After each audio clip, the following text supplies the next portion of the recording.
Chapter 9 Force and Laws of Motion. Force और motion के laws.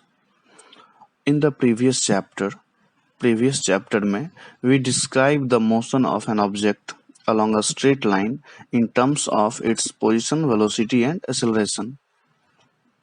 हमने describe किया था straight line के along किसी object के motion को उसके पोजीशन, वेलोसिटी और एक्सीलरेशन के टर्म में.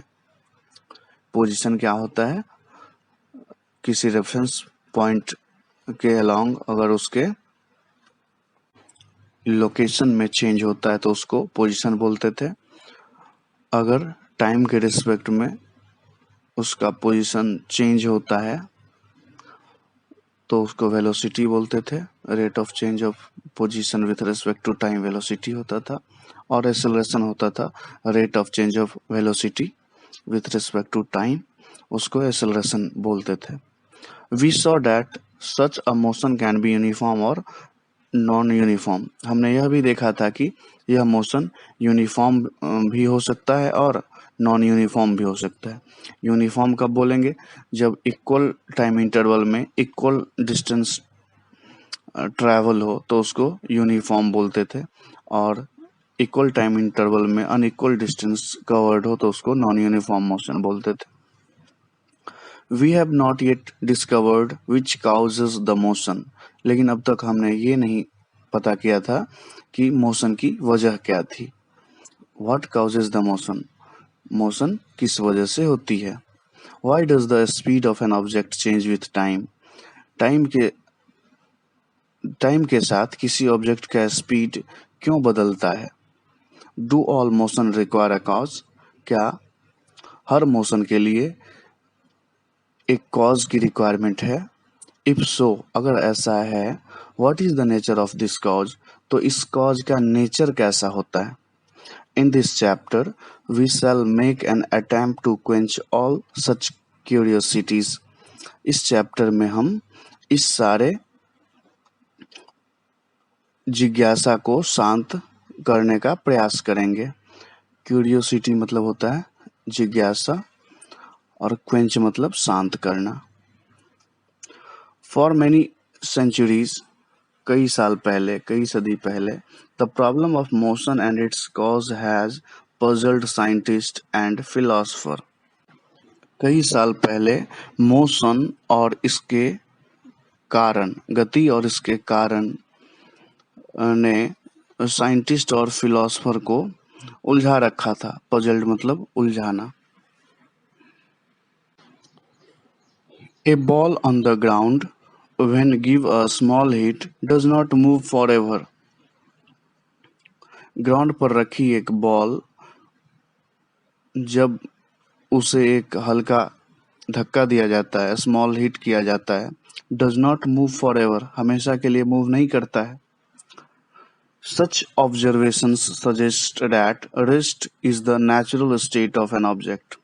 यह ऑब्जर्वेशन यह दिखाता है कि रेस्ट किसी भी ऑब्जेक्ट का नेचुरल स्टेट है, स्वाभाविक अवस्था है, मतलब वो उस कंडीशन में रहना चाहता है.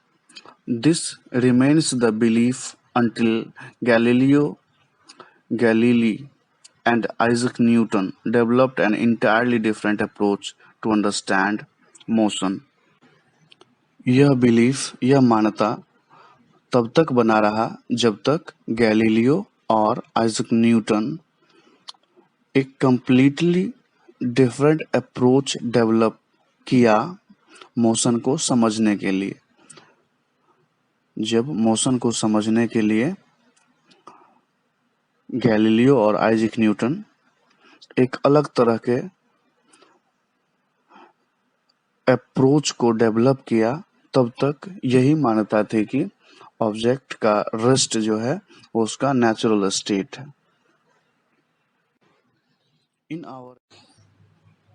In our everyday life, we observe that some effort is required to put a stationary object into motion or to stop a moving object. दैनिक जीवन में हमने महसूस किया है कि किसी स्टेशनरी ऑब्जेक्ट को मोशन में लाने के लिए या किसी मूविंग ऑब्जेक्ट को रोकने के लिए एक एफर्ट की जरूरत होती है। We ordinarily experience this as muscular effort and say that we must push or hit or pull an object to change its state of motion. आम तौर पर इसे हम मस्कुलर एफर्ट के रूप में एक्सपीरियंस करते हैं और कहते हैं कि किसी ऑब्जेक्ट के मोशन को चेंज करने के लिए हमें पुश करना होगा, हिट करना होगा या पुल करना होगा। The concept of force is based on this push, hit और pull. फोर्स का कॉन्सेप्ट भी इसी पे आधारित है, इसी पुश, हिट और पुल पे आधारित है। Let us now ponder about a force. अब हम फोर्स के बारे में सोचते हैं। What is it? यह क्या है? In fact no one has seen, tested और फेल्ट ए फोर्स। वास्तव में फोर्स को कोई भी नहीं देखा है, न अनुभव किया है और न उसका स्वाद चखा है। However, फिर भी we always see or feel the effect of a force. हम हमेशा फोर्स के इफेक्ट को देखते हैं या फील करते हैं। It can only be explained by describing what happens when a force is applied to an object. इसको इसी आधार पे एक्सप्लेन किया जा सकता है कि What happened when a force is applied to an object? किसी ऑब्जेक्ट पर जब फोर्स लगता है तो क्या होता है? Pushing, hitting and pulling of object are all ways of bringing object in motion. Pushing, hitting और pulling किसी ऑब्जेक्ट को मोशन में लाने का तरीका है। They move because we make a force act on them. Way move इसीलिए करते हैं क्योंकि हम उस पे फोर्स लगाते हैं।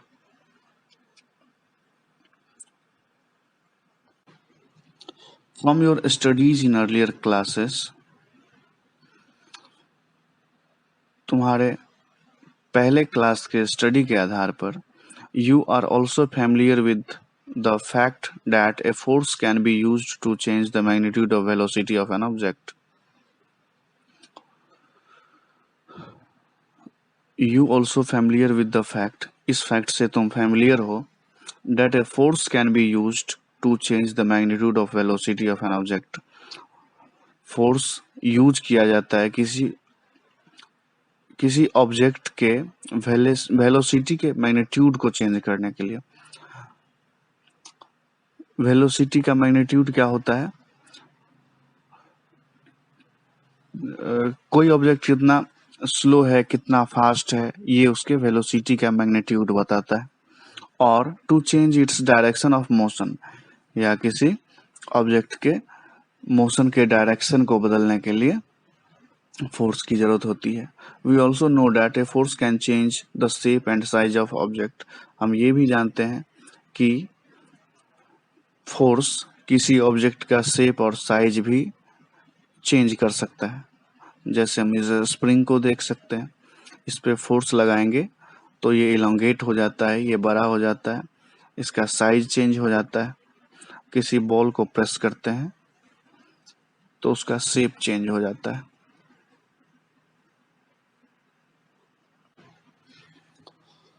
9.1 है balance and unbalance force.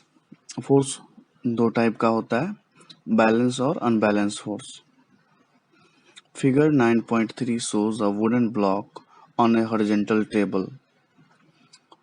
9.3 figure में एक वुडन ब्लॉक दिखाया गया है जो हॉरिजॉन्टल टेबल पे है। Two string x and y are tied to the two opposite face of block as shown. इसके दोनों अपोजिट फेस में दो स्ट्रिंग लगा हुआ है, x और y, राइट साइड x और लेफ्ट साइड y है। The block bring to move to the right.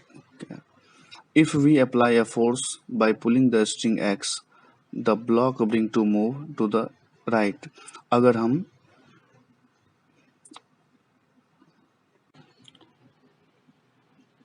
हम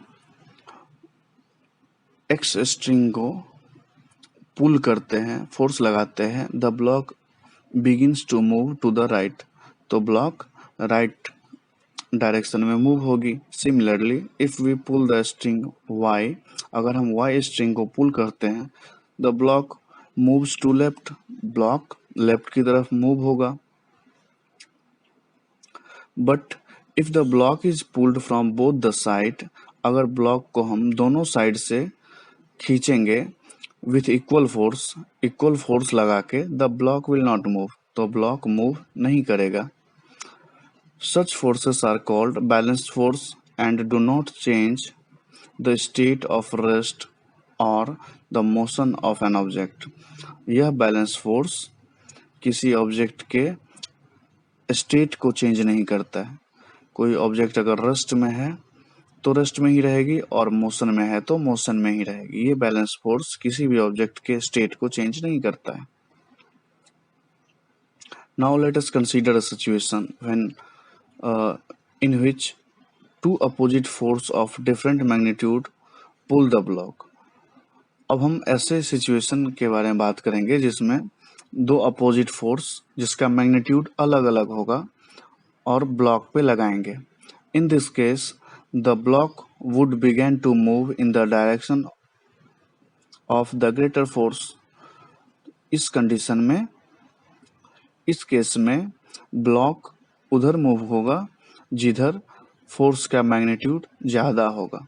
उस डायरेक्शन में ब्लॉक मूव करेगा जिस डायरेक्शन में ग्रेटर फोर्स होगा। Thus, two forces are not balanced and unbalanced force acts in the direction the block move.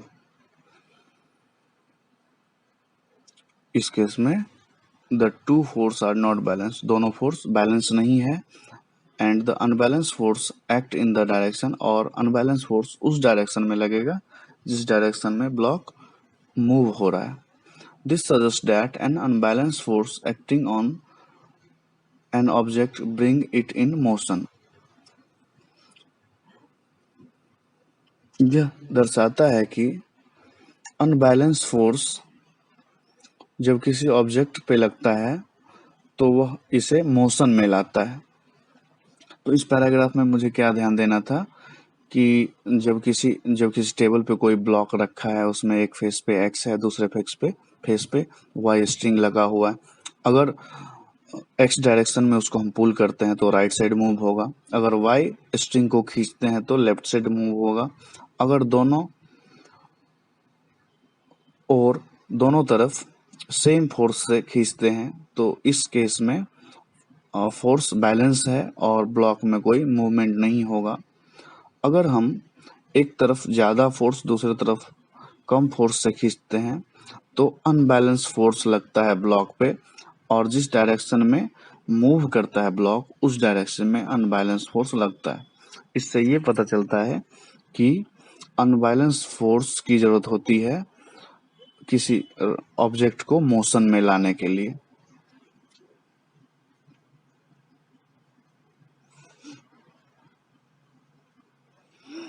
What happens when some children try to push a box on a rough surface? क्या होता है जब कुछ बच्चे एक box को rough surface पे धक्का देता है, जैसे फिगर में दिखाया गया है।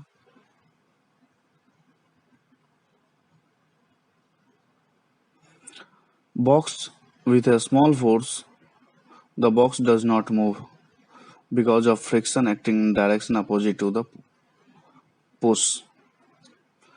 अगर हल्के फोर्स के साथ बॉक्स को धकेला जाए तो बॉक्स मूव नहीं करता है because of friction acting in the direction opposite to the push, क्योंकि जिस डायरेक्शन में उसको पुश करते हैं उसके अपोजिट डायरेक्शन में फ्रिक्शन फोर्स लगता है।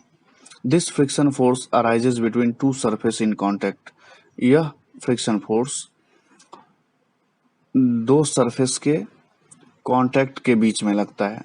In this case between the bottom of box and floor rough surface. इस केस में बॉक्स के बॉटम और रफ सरफेस के बीच में लग रहा होता है friction force. It balances the pushing force and therefore the box does not move. Children जो पुश कर रहा होता है ये फ्रिक्शन फोर्स उसको उस पुशिंग फोर्स को बैलेंस करता है और इसीलिए बॉक्स मूव नहीं होता है। The children push the box harder but the box still does not move. बच्चे और जोर लगा के बॉक्स को मूव करता है लेकिन ये मूव नहीं करता है, लेकिन बॉक्स मूव नहीं होता है। This is because the friction force still balances the pulling force pushing force. ऐसा इसीलिए होता है क्योंकि फ्रिक्शन फोर्स अभी भी उस पुशिंग फोर्स को बैलेंस कर रहा होता है। If the children push the box harder still, अगर बच्चे और भी जोर लगा के उस बॉक्स को पुश करता है, the pushing force becomes greater than friction force. तब इस केस में पुशिंग फोर्स फ्रिक्शन फोर्स से बड़ा हो जाता है। There is an unbalance force, और एक अनबैलेंस फोर्स लगता है। So the box start moving, और बॉक्स मूव करना स्टार्ट हो जाता है। तो इस पैराग्राफ में हम क्या देखें कि कोई बच्चा किसी ब्लॉक को धकेलता है, तो पहले धीरे से फोर्स लगा के धकेलता है तो ब्लॉक मूव नहीं होता है। फोर्स तो लगाया फिर भी मूवमेंट नहीं हुआ, क्यों? क्योंकि यहाँ पे बैलेंस फोर्स लग रहा है। बैलेंस फोर्स कौन सा बैलेंस फोर्स? पहला तो बच्चा लगाया, दूसरा फ्रिक्शन फोर्स लगा। फ्रिक्शन फोर्स लगा जो बच्चा द्वारा लगाया गया फोर्स को अपोज करता है। फ्रिक्शन फोर्स कांटेक्ट सरफेस के बीच में लगता है। ठीक है, अगला पैराग्राफ पे आते हैं।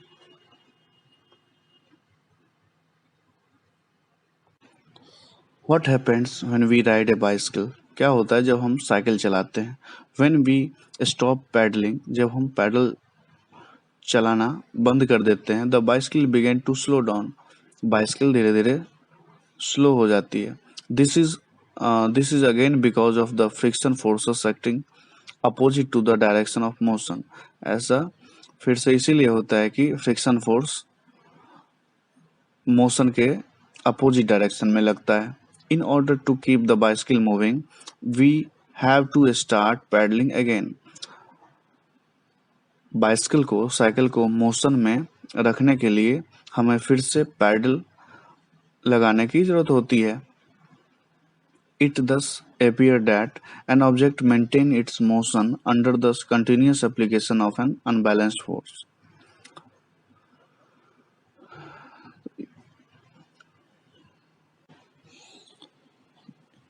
इस कंडीशन में ऐसा लगता है कि ऑब्जेक्ट को मोशन में रखने के लिए continuous application of unbalance force, एक लगातार अनबैलेंस फोर्स की जरूरत होती है। However it is quite incorrect, लेकिन यह बिल्कुल गलत है। An object moves with a uniform velocity when the force acting on the object are balance. कोई भी ऑब्जेक्ट यूनिफॉर्म वेलोसिटी से मूव करता है जब उस पे फोर्स नहीं लगता है। कोई an object moves with a uniform velocity when the forces acting on the object are balanced. अगर किसी ऑब्जेक्ट पे बैलेंस फोर्स लग रहा होता है तो वो यूनिफॉर्म स्पीड से मूव करता है। And there is no net external force on it, और उस पे कोई एक्सटर्नल फोर्स नहीं लगता है। If an unbalanced force is applied on the object, अगर किसी ऑब्जेक्ट पे कोई अनबैलेंस्ड फोर्स लगता है, there will a change either in its speed और in the direction of motion. अगर उस पर कोई अनबैलेंस फोर्स लगता है तो या तो उसके स्पीड में चेंज होगा या तो उसके डायरेक्शन ऑफ मोशन में चेंज होगा। Thus to accelerate the object thus to accelerate the object of thus to accelerate the motion of an object, अतः किसी ऑब्जेक्ट के मोशन को एक्सेलरेट करने के लिए N unbalanced force is required, एक अनबैलेंस्ड फोर्स की जरूरत होती है, and the change in its speed would continue as long as the unbalanced force is applied, और जब तक उस पे अनबैलेंस फोर्स लगता रहता है उसका स्पीड चेंज होता है। अनबैलेंस फोर्स लगना बंद हो जाए तो वो यूनिफॉर्म स्पीड में आ जाता है।